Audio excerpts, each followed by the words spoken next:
Çmimet e derivateve janë rritur me 40% krahasuar me datën 28 shkurt, kur ka nisur sulmet në linjën e mesme.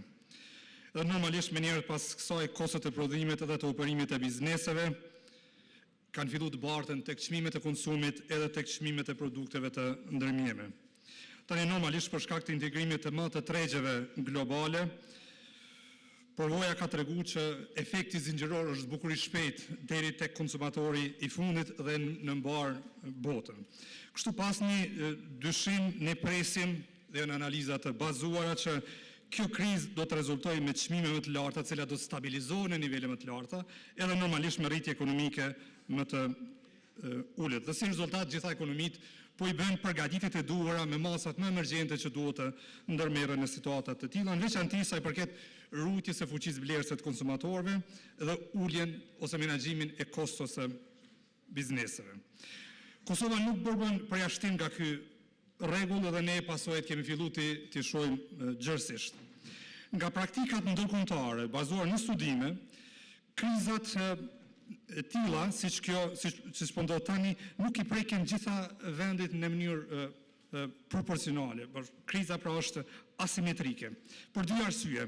Ekonomitë që karakterizohen me import të lartë, në veçantë me importin e energjisë, prekin më shumë se sa ekonomitë e tjera. Dhe e dyta, ekonomitë me të ardhura të ulta prekin gjithashtu më shumë, pasi në këto ekonomi, statistikat e FMN-s tregojnë që 36% e shpenzimeve të konsumit shkon për ushqime, krahasuar me 20% për ekonomitë në zhvillim dhe vetëm 9% për ekonomitë e avancuar. Dhe sigurisht në bazë të zonave Kosova i përmbush të dyja këto kushte për të prekur proporcionalisht më shumë se sa ekonomitë e tjera. Tani për të përballur me këtë krizë, qeveria e Kosovës ka ndërmarrë vetëm një masë të vetme, që është përcaktimi i marzhës së fitimit për bizneset që merren me derivate. Ndërkaq gama e gjerë masave të nevojshme që duhet të ndërmerren në rastet e tilla nuk është konsideruar, dhe kjo është pak e çuditshme kur po përballemi me 40% rritje të çmimit të derivateve. Për informim, vetëm mes datës 2 dhe 3 prill, pra dje dhe pardje, çmimi i naftës është rrit me 14%, çmimi i furnizimit në burim është rrit me 14%. Tani, kjo masë e qeverisë ne vlerësojmë që nuk është adekuate për dy arsye. Arsyeja e parë është që caktimi i marzhës së fitimit e mban fitimin e biznesit brenda një kufiri të caktuar, por kjo ju mundson bizneseve që çdo rritje në tregjet ndërkombëtare ta bartin plotësisht tek konsumatori i fundit. Me këtë masë, bizneset nuk kanë nxitje për ulje të shpenzimeve. Kështu që konsumatori në vend që të mbrohet, në fakt ai e bart plotësisht barrën e rritjes së çmimit. Dhe e dyta, përvoja dëshmon se në intervenimet e tilla, që janë duke tërheqëse për qytetarët, në fakt e përkeqësojnë situatën. Pse e bëjnë këtë? Këto lloj intervenimesh bëjnë që në pamundësi të operimit brenda marzhave të fitimit të përcaktuara nga qeveria, disa biznese dalin nga tregu. Rrjedhimisht konkurenca dëmtohet pasi tregu koncentrohet në më pak biznese.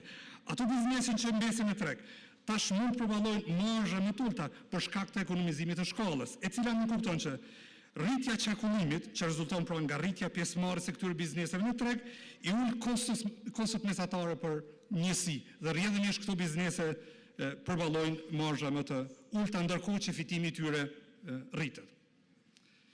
Cili është roli ligjor dhe kushtetues i qeverisë në raste të tilla? Janë 3 detyra që ka, 3 obligime që ka qeveria. E para është të mbrojë konsumatorin duke marrë përsipër vetë një pjesë të barrës, ndërkaq pjesën tjetër ta shpërndajë proporcionalisht në shoqëri. E dyta, të parandalojë sjelljet abuzive në treg që mund ndodhin në situata të tilla dhe të ruajë konkurrencën, dhe tretë të punojë ngushtë me bizneset për përballim të situatës. E kemi vetëm një masë që është ndërmarrë deri më tash që parafërsisht e adreson obligimin e dytë që ka qeveria, që është abuzimi me çmimet në treg. Tani cilat janë masat konkrete që duhet të ndërmarrë qeveria, cilat u prezantuan nga kryetarja e grupit parlamentar të LDK, dhe në vazhdim atyre masave po i elaboroj masa që i kemi propozuar në rezolutë dhe kërkon nga ju që të mbështetni.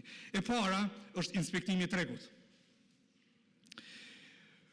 Ne kemi inspektoratin e tregut, i cili duhet të aktivizohet plotësisht për të monitoruar tregun edhe për të nxjerrë informata për 2 çështje kryesore. Sa po rritet çmimi i furnizimit në bazat ditore dhe deri në çfarë mase kjo rritje po bartet te konsumatori i fundit. Për këtë duhet bëhet raport i detajuar në baza ditore. Dhe në këtë raport ne duhet kemi këto informata. Kush janë importuesit? Çfarë sasie po importohen? Kush është burimi i furnizimit? Cilat janë çmimet furnizuese? Si po shpërndahen në tregun vendor? Cili është konsumi i fundit i derivateve që hyjnë në Kosovë? Këtë këto dhëna tash lehtësisht mund të digitalizohen dhe të bëhen të qasshme për gjithë qytetarët, dhe në një farë mënyrë të bëhet inspektor të bëhet secili qytetar në funksionimin e tregut të derivateve. Masa e dytë është parandalimi i sjelljeve abuzive në treg. Dhe ne kemi mekanizmin ligjor të kushtetues, që është mekanizmi i Komisionit të Konkurrencës. Rasti tipik që ka ndodhur tash, që është 40% rritje e çmimit të naftës, ky është momenti tipik pra që kërkon aktivizimin e Komisionit të Konkurrencës me masa parandaluese e jo me masa mandej të hetimeve ex post edhe me masa penalizuese ndaj bizneseve.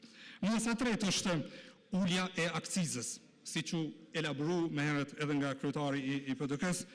Ulja e akcizës nuk ndikon në tyrat buxhetore, sepse tyrat buxhetore janë duke u rrit për shkak të rritjes së vlerës së shteti mbledhsi TVSH në çmimin e rritur. Edhe këtu lehtësisht mund të menaxhohet dhe të balancohet ulja e akcizës me rritjen e tyrave nga mbledhja më shumë e TVSH-s që e arrin qeveria në këtë situatë. Dhe nëse kjo nuk funksionon, dhe hapësira këtu për të ulë çmimi i derivateve në treg është deri në 36 cent, pra deri në vlerën komplet të akcizës, mandej mund të kalojmë në pjesën e rishikimit të TVSH-s për ta mbajtur çmimin të pandryshuar. Një mas tjetër është mbështetja e grupeve të ndjeshme, kategoritë sociale në veçanti, por në veçanti tani në pranverë buqet. Duhet mendohet seriozisht, dhe ky ka qenë premtimi ka hershëm, që të subvencionohet nafta që përdoret për qëllime bujqësore. Dhëna që ka Ministria e Bujqësisë, lehtësisht mund të përdoren për të bërë listën e bujqëve që subvencionohen për naftë. Dhe kjo mund bëhet në dy mënyra, ose i subvencionojmë drejt bujqit për normativat, për naftën që ata shfrytëzojnë për tokën bujqësore të punueshme, e cila momentalisht subvencionohet, ose mund të heqim TVSH-n dhe akcizën në burim, në mënyrë që nafta që blehet nga bujqet të blehet pa akcizë dhe pa TVSH. Dhe masa afatgjat, me cilën duhet të mendohet, që nuk e kemi adresu tash e sa vite në mënyrën e duhur, është ndërtimi kapaciteteve depozituese. Ka modele shumë të mira ndërkombëtarisht të ndërtimit të këtyre kapaciteteve, ose përmes shtetit, ose përmes investimeve publiko-private, ose përmes kontraktimit të sektorit privat për të mbajtur depozita të tilla. Ose duke hyrë në marrëveshje ndërkombëtare me vende partnerë ku ne mund të kemi qasje në rezervat e tyre në raste të tilla, normalisht duke bart një pjesë të kostove që ato vende, ata partnerë pra kanë për ruajtjen e rezervave të tilla. Ju falenderoj për vëmendjen dhe ju ftoj që të mbështesni këto propozime. Faleminderit.